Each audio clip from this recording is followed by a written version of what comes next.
Hey everybody, this is a real quick video in case you have a GE oven with an F2, F3, or F20 error code and you're trying to figure out what's going on and how to fix it.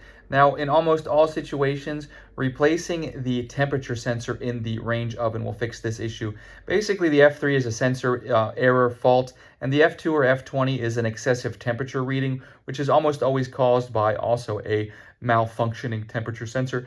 And it's very easy to replace in your GE oven. It can be slightly different depending on model, but for most of them, it is the same.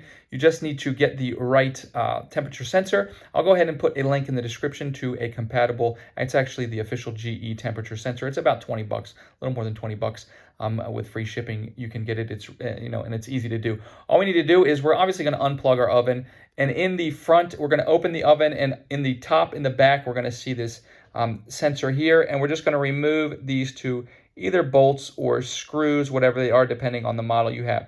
And once that is loose, we're just going to come around to the back, and we're going to find that that sensor, then it has this wires going into this harness here. Then we just need to release it from that harness. Once we release it from the harness, we can just come back around here and pull the whole thing out, and then take our new sensor, push the wire harness assembly into that hole, and go ahead and push the sensor all the way in.